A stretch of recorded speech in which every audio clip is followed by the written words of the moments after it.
Apreciados estudiantes, vamos a dar continuidad a nuestra clase de Fisiología General y vamos a iniciar nuestra unidad 2, respondiendo así nuestra pregunta problema, que es ¿por qué el sistema nervioso y humoral garantizan la regulación y el buen desempeño de todos los demás sistemas del organismo humano? Empecemos. En la unidad anterior abordamos el metabolismo y el sistema muscular en función del movimiento. Pero también sabemos que para que se genere un movimiento se requiere de los impulsos y es aquí donde el sistema nervioso entra a trabajar. Empecemos definiendo qué es el sistema nervioso. El sistema nervioso es un conjunto de órganos constituidos por tejido nervioso. Entonces, este tejido está formado por neuronas. Estas neuronas, recordemos que es la unidad estructural y funcional. La unión de estas neuronas a partir de la sinapsis, la que nos permite la transmisión de los impulsos. Entonces, este sistema tiene un conjunto de células especializadas en la conducción de estas señales eléctricas. En este sistema podemos integrarlas y coordinar todos los estímulos que vienen de afuera para que se genere una respuesta. Y en términos generales está integrado por los órganos y receptores sensoriales, las vías aferentes y eferentes. Aquí quiero aclarar, las vías aferentes son las que nos permiten mandar la información de afuera hacia adentro, la información sensorial. Por otro lado, las vías eferentes son las vías de salida donde nos mandan la respuesta hacia afuera. Y tenemos los centros de procesamiento. Para ese estudio, el sistema nervioso se divide en dos partes: el sistema nervioso central y el sistema nervioso periférico. El sistema nervioso central es, por decirlo así, el gobernante. Él cumple las funciones de monitoreo y de coordinación. Y estructuralmente está compuesto por encéfalo y médula espinal. En el encéfalo encontramos estructuras como el cerebro, el cerebelo y el tronco encefálico. El sistema nervioso periférico es el que nos permite conectar el sistema nervioso central con nuestros órganos exteriores. Los nervios que ingresan la información son llamados nervios sensoriales. Y los nervios que llevan información del sistema nervioso hacia los órganos son los nervios motores. A su vez, este se divide en sistema nervioso somático y autónomo. El sistema nervioso somático se encarga del movimiento voluntario. Allí encontramos los nervios espinales y raquídeos. Mientras que el sistema nervioso autónomo es el encargado de los movimientos involuntarios o automáticos. Y se divide en simpático y parasimpático. Empecemos estudiando el sistema nervioso central. Como ya lo dijimos, está conformado por el encéfalo y la médula espinal. En el encéfalo están las estructuras alojadas dentro de la cabeza, por ende está protegido por el cráneo. En el encéfalo es donde se reciben y se procesan todas las informaciones sensoriales. Una vez procesada, se da una respuesta. Allí también generamos el almacenamiento de la memoria, generamos los pensamientos y las emociones. La médula espinal está contenida dentro de la columna vertebral. Allí se conducen señales desde y hacia el cerebro, y es donde se realiza el control de actividades reflejas. En el encéfalo tenemos el centro de mando del cuerpo, porque allí es donde se realiza el control del organismo. En ese lugar fluyen y se originan los impulsos. Está compuesto por 100.000 millones de neuronas y de todo nuestro peso corporal representa el 2%. Igualmente, se requiere que tenga un buen flujo de sangre por la importante función que realiza. Por eso se dice que el 25% de la sangre bombeada por el corazón es recibida en ese lugar.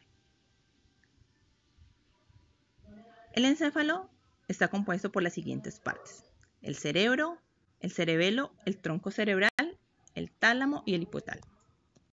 Del encéfalo, el órgano más reconocido es el cerebro. Ese que también tiene el tamaño más grande y es allí donde se realizan las actividades voluntarias o conscientes del cuerpo. Este cerebro tiene dos capas, una capa externa y una capa interna. En la capa externa es la llamada materia gris y la capa interna es la llamada materia blanca. En la materia gris está compuesta por los cuerpos neuronales y allí es donde se procesa la información y donde se puede hacer el control del movimiento. En la materia blanca está formada por axones con vainas de mielina y allí es donde se realiza la conexión entre la corteza y el tronco cerebral. El cerebro tiene dos hemisferios, el hemisferio derecho y el hemisferio izquierdo. El hemisferio derecho se relaciona con la capacidad artística y la creatividad, mientras que el hemisferio izquierdo es más de la capacidad analítica y todas las habilidades matemáticas. Cada hemisferio se divide en lóbulos. El lóbulo frontal, parietal, temporal y occipital. Sus nombres vienen del hueso que los protege. En el lóbulo frontal encontramos la coordinación motora y el intelecto. En los otros tres lóbulos están las entradas sensoriales. En el lóbulo temporal está la entrada auditiva, en el lóbulo occipital la entrada visual y el lóbulo parietal integra las funciones sensoriales. Revisemos ahora el cerebelo. El cerebelo tiene múltiples funciones. Es de resaltar que actúa automáticamente. Y a partir de allí se coordinan los movimientos finos, la motricidad fina del cuerpo. Cuando realizamos un movimiento, él es el encargado de activar el músculo agonista o el encargado de la función. A su vez, inhibe la musculatura antagonista, es decir, el músculo que realiza la función contraria. También nos ayuda a mantener el equilibrio y mantener la postura. Una lesión del cerebelo nos puede llevar a una pérdida del tono muscular, como es el caso de la hipotonía. O también se puede perder la coordinación de los movimientos voluntarios, como en el caso de la ataxia. Igualmente, se presentan condiciones como asinergia, que es cuando los grupos musculares no pueden funcionar y se ve un movimiento completamente desarmónico. Hay dismetría, cuando los movimientos se generan sin medida en el tiempo ni en el espacio. Y hay disdiadococinesia, cuando los movimientos no se pueden alternar y no se pueden generar ni rápido ni de forma regular. Si tuviéramos una visión interna, podríamos encontrar el diencéfalo, en el cual está el tálamo y el hipotálamo. El tálamo representa la compuerta funcional, porque allí toda la información debe llegar. Y antes de pasarle a la corteza, pasa primero por el tálamo. Por su parte, el hipotálamo se encarga de comunicar dos mundos, como es el sistema nervioso y el sistema endocrino. Porque el sistema endocrino es el que nos permite segregar las hormonas que navegan por la sangre. Igualmente, el hipotálamo nos permite sensar el reconocimiento del hambre, la sed, cansancio, la temperatura corporal. En el tallo cerebral se ejecutan las tareas básicas de supervivencia, las que aunque podemos influir voluntariamente, la hemos ido automatizando a través del tiempo con la evolución. Las funciones principales es mantener las constantes vitales, como el ritmo cardíaco, la respiración, el ciclo de vigilia y sueño y el control de la temperatura corporal. Entonces, este tallo nos permite generar una comunicación entre la médula espinal y comunicar los nervios craneales y la médula con el cerebro. La médula espinal es el segundo componente del sistema nervioso central. Es un cordón de fibras nerviosas que pasa a lo largo del foramen de las vértebras. Por lo tanto, está contenido dentro de la columna vertebral. Es la parte del sistema que nos permite la transmisión de mensajes del cerebro hacia el resto del organismo. Y transmiten impulsos por todo el cuerpo por vías aferentes y eferentes. ¿Recuerdan la diferencia de estas? Bueno, las aferentes reciben información sensorial de fuera y la llevan al sistema nervioso central para que defina cuál es la reacción adecuada. Las vías eferentes, una vez ya han definido cuál es la reacción y cuál es la respuesta, genera la transmisión de esa respuesta para efectuar el movimiento. Una lesión en la médula interrumpe la comunicación y afecta el movimiento o la capacidad de percibir las señales de nuestro cuerpo. Dependiendo del nivel o la zona del cuerpo donde haya la lesión, se afectan ciertos órganos o miembros. En la médula espinal encontramos neuronas espinales o denominada sustancia gris. Allí tenemos 4 tipos de neuronas. Las neuronas sensoriales, que son las que nos generan la proyección de las vías aferentes a la corteza. ¿Esto qué significa? Que nos lleva la información de afuera hacia el sistema nervioso central. Están las neuronas propioespinales, que es lo que nos permite obtener la coordinación y el movimiento del cuello, el tronco y la pelvis. Tenemos también las interneuronas, que son las neuronas que se comunican con otras neuronas para transmitir el impulso. Y las neuronas motoras o motoneuronas. Pero tenemos que entender también que hay estímulos que generan movimientos involuntarios. Un ejemplo de esto es la actividad refleja. Aquí en la imagen podemos visualizar un estímulo doloroso, cuando una persona se punza con una espina. La respuesta automática es retirarla para protegerse. A esto le llamamos actividad refleja. La médula recibe el impulso de punzada y se va por la vía aferente. Recuerden que esa es la vía sensorial. Se transmite por una vía llamada arco reflejo para generar el movimiento de retirada. Aquí tenemos 2 ejemplos de los arcos reflejos, que son las vías por donde se conducen los reflejos. Uno de los reflejos es el del tendón patelar.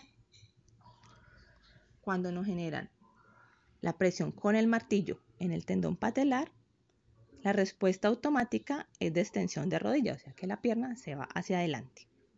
Entonces, ese impulso generado por el golpecito se va por la vía aferente, llega a la médula y por una vía eferente nos da la respuesta para que el cuádriceps se contraiga y genere la extensión. Igualmente vemos abajo la imagen automática de retirada cuando generamos un estímulo doloroso como es quemarnos como una vela. Son reacciones protectivas del cuerpo. Continuemos entonces con el estudio del sistema nervioso periférico. Como ya sabemos que el sistema nervioso es el que coordina según la información recibida, entonces, ¿quién es el que hace información? Pues es el sistema nervioso periférico. Ese sistema nervioso periférico se divide en somático y en autónomo. Vamos a estudiarlo cada uno. El sistema nervioso periférico somático, resaltamos que es voluntario. Entonces está formado por nervios y receptores del cuerpo. Tiene nervios aferentes, que son los sensoriales, y unas fibras eferentes, que son los que llevan los impulsos del sistema nervioso al resto del cuerpo. Aquí podemos ver un esquema general de la distribución de los nervios y de sus plexos. Contrario al anterior, el sistema nervioso periférico autónomo conecta órganos, estructuras que generan acciones involuntarias. Un ejemplo de ello es el músculo liso, el músculo cardíaco y algunas glándulas. Y se divide en simpático y parasimpático. Estos 2 sistemas, simpático y parasimpático, son opuestos. El sistema simpático es el que más genera respuestas de alerta, respuestas rápidas de reacciones, respuestas de huida. Por ejemplo, en el ejercicio el cuerpo acelera el impulso cardíaco, mientras que el sistema parasimpático genera reacciones de ahorro de esfuerzo. Entonces tenemos que si el sistema simpático dilata la pupila, el sistema parasimpático la contrae. El sistema parasimpático es el que nos ayuda a mantener la homeostasis, el equilibrio del organismo que ya hemos estudiado previamente, porque nos tiende a regular las funciones de los órganos internos. Es necesario entonces que integremos los estímulos sensoriales y motores. ¿Pero cómo ocurre esto? Miremos en el esquema. El primer paso es el estímulo, que es captado por un sensor o un receptor, y transmite la información por la vía aferente. Recordemos que las vías aferentes son las señales sensoriales. A partir de esto, el sistema nervioso lo procesa, lo interpreta y define qué es lo que el cuerpo necesita y cómo va a responder, cómo moverse. Cuando ya define esta respuesta, manda otro impulso por medio de las neuronas motoras. y ya no se va por una vía aferente, sino eferente, la cual va a llevar a las fibras musculares para la activación muscular necesaria. Bueno, ¿y cómo se da cuenta el cuerpo de esos estímulos externos? ¿Cómo los sensa? Bueno, entonces tenemos los esteroceptores o interoceptores. Los esteroceptores nos permiten captar la información externa. Para eso tenemos nuestros sentidos y en la piel también tenemos algunos sensores como de presión o de temperatura. También tenemos interoceptores, que son los que nos permiten sensar los cambios dentro de nuestro organismo. Y dentro de ello encontramos los propioceptores, que nos dan información sobre los cambios de posición del cuerpo. Dentro de los propioceptores está el uso muscular, que es el reflejo miotático, y el órgano tendinoso Golgi, que genera un reflejo miotático inverso. Aclaremos entonces cómo son estos reflejos. El reflejo miotático me sensa lo que es cambios de longitud. Entonces, supongamos que tenemos el brazo flexionado a 90 grados con la palma hacia arriba y lo tenemos libre, sin ningún peso. Estamos sosteniendo la posición. De un momento a otro nos llega un peso sobre nuestra mano que nos lleva el brazo hacia la extensión. Entonces, el bíceps que está contraído empieza a sentir un cambio de longitud por el peso que se le está poniendo. Entonces, en ese momento es donde el uso muscular que está dentro del vientre muscular me sensa ese cambio de longitud y me genera una respuesta que es de contracción. Entonces, el reflejo miotático es una contracción que se genera por el estímulo del cambio de longitud o del estiramiento. Por su parte, el reflejo miotático inverso me sensa es un cambio de tensión. Cuando él está, en el ejemplo que dimos anteriormente, sosteniendo esa contracción prolongada y ve que ese peso es más de lo que él puede soportar, lo que hace es liberar el brazo para que suelte el peso y se genere el estiramiento para protegerlo. Entonces, en este caso, el reflejo miotático inverso, después de una contracción sostenida, ve el cambio de tensión que ya no puede soportar, entonces genera una reacción de estiramiento, de relajación. Apreciados estudiantes, muchísimas gracias. Quedo atento a sus preguntas, dudas o inquietudes en el foro de consultas.